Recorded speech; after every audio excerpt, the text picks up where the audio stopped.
Nubuat, kunci para kaisar Tiongkok dalam mempertahankan tahta. Kaisar Tiongkok mempertahankan tahtanya dengan beragam cara. Mulai dari perang, menyingkirkan musuh di istana, hingga mempercayai nubuat atau ramalan. Di Kekaisaran Tiongkok, nubuat menjadi salah satu kunci penting untuk mengamankan kedudukan kaisar. Sebagai putra surgawi, kaisar seolah mendapat wahyu dari dewa dan meneruskannya ke rakyat. Pertanda sebagai legitimasi dari surga atas kekuasaan penguasa Kekaisaran Tiongkok. Dari fenomena langit hingga panen yang sukses, tanda-tanda keberuntungan dari surga adalah suatu keharusan bagi Kaisar Tiongkok. Salah satu cara paling pasti untuk memastikan legitimasi bagi penguasa atau calon penguasa adalah membuat prediksi tentang masa depan. Kaisar sering mencari pengetahuan tentang kejadian di masa depan dari orang bijak, peramal, dan pejabat untuk melegitimasi kekuasaan mereka. Beberapa terbukti lebih profetik daripada yang lain. Misalnya ramalan sebelum perang ahli oleh strategi militer Zhuge Liang yang ditulis selama periode 3 kerajaan, 220–280. Ia meramalkan sejumlah peristiwa selama 1000 tahun ke depan. Salah satunya adalah seorang raja akan muncul dari timur Sungai Yangtze. Sima Rui mengambil mahkota pada dinasti Jin Timur 317–420.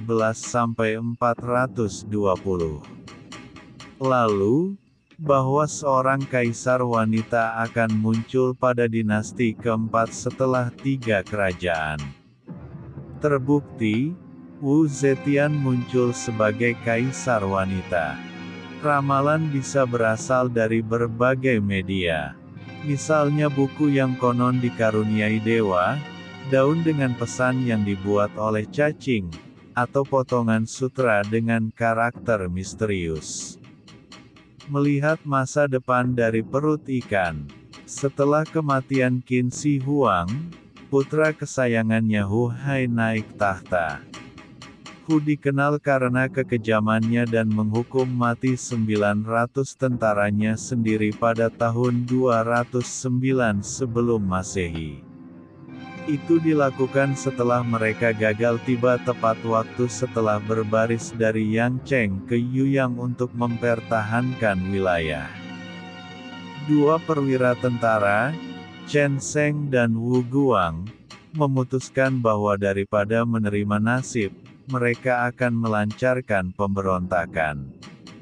Menurut catatan sejarawan agung, untuk mendapatkan dukungan, keduanya menyembunyikan ramalan agar ditemukan tentara, tulis Yang Tingting di laman The World of Chinese.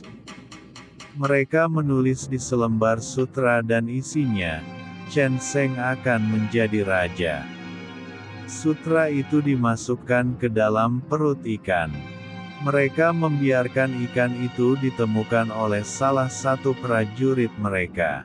Pada saat yang sama, Wu bersembunyi di kuil terdekat dan meratap. Kerajaan Chu akan berkembang dan Chen Sheng akan naik tahta. Takut dan yakin, para prajurit dengan cepat mengangkat senjata untuk membela Chen dan Wu. Maka, Chen dengan cepat menyatakan dirinya sebagai pangeran dari bekas kerajaan Chu. Kerajaan Chu telah dihancurkan oleh Qin selama periode negara berperang. Hanya dalam beberapa bulan, pasukan mereka bertambah menjadi puluhan ribu orang. Mereka mendatangkan malapetaka di Kekaisaran Tiongkok di masa dinasti Qin. Namun, Chen dan Wu terbukti menjadi pemimpin yang buruk. Keduanya terlena oleh uang dan kekuasaan. Pemberontakan di dalam pasukan Chen dan Wu membuat pasukan Qin bisa dengan mudah menumpas pemberontak itu. Menghindari hantu di Gunung Emas. Qin Shi Huang juga mengikuti ramalan demi keamanan tahtanya. Pada 210 sebelum Masehi ketika Kaisar melewati Jinling saat mengelilingi negeri, alkemis yang menyertainya memperingatkannya.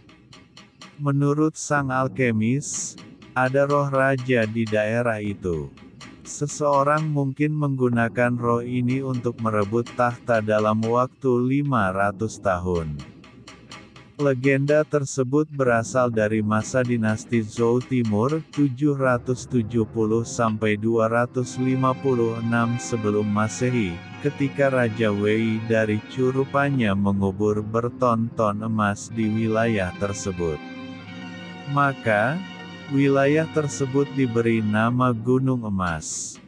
Menurut kronik lokal Jiankang pada periode Jingding, Kaisar cepat bereaksi. Ia memerintahkan gunung di daerah itu dirobohkan untuk mengubah Feng Shui. Kaisar juga membuat air dari sungai yang mengalir ke daerah itu. Semua itu untuk menunjukkan dia bisa mengendalikan roh di Gunung Emas. Seakan belum cukup, Qin Shi Huang kemudian mengganti nama kawasan menjadi Moling, tempat beternak kuda untuk mengurangi ketenarannya. Hu akan menghancurkan dinasti Qin. Kaisar Tiongkok pertama yang paranoid, Qin Shi Huang, putus asa untuk menghindari kematian. Ia mengirim sejumlah alkemis untuk mencarinya ramuan kehidupan abadi di tahun 215 sebelum Masehi. Sebagian besar tidak pernah kembali, mungkin karena mereka tidak menemukan kunci kehidupan abadi. Namun seorang pria bernama Lu Sheng kembali kepada sang penguasa. Namun alih-alih ramuan mujarab, dia menawarkan kepada Kaisar sebuah buku berjudul Notes of Prophecies.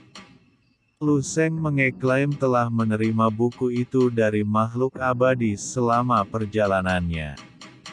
Buku itu mencatat bahwa seorang pria bernama Hu akan menghancurkan dinasti Qin. Karena ketakutan, Kaisar menafsirkan ancaman itu datang dari suku utara yang dikenal sebagai orang Hu.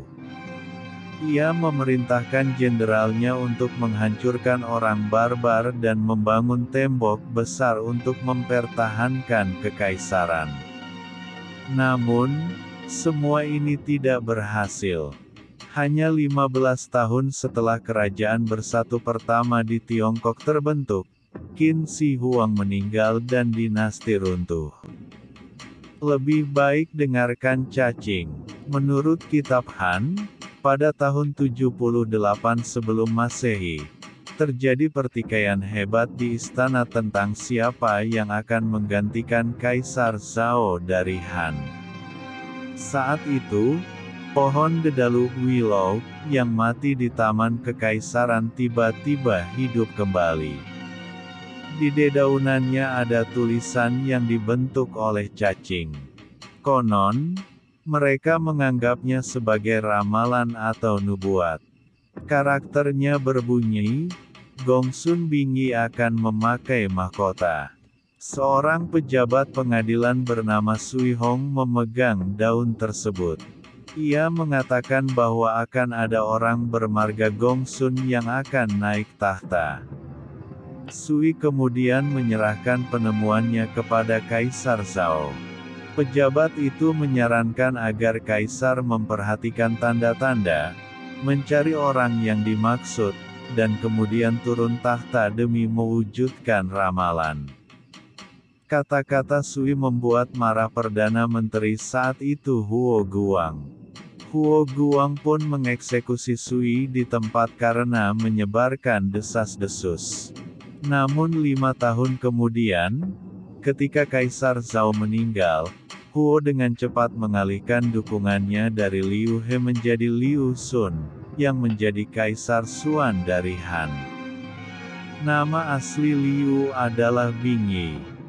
Gongsun dapat diartikan sebagai cucu seorang bangsawan, dan Liu Sun ternyata adalah cucu dari mantan pangeran, Liu Ju. Di masa itu, nubuat atau ramalan sangat penting untuk berkuasa. Maka tidak heran jika ada musuh yang membuat ramalan palsu untuk menggulingkan kekuasaan pemimpin.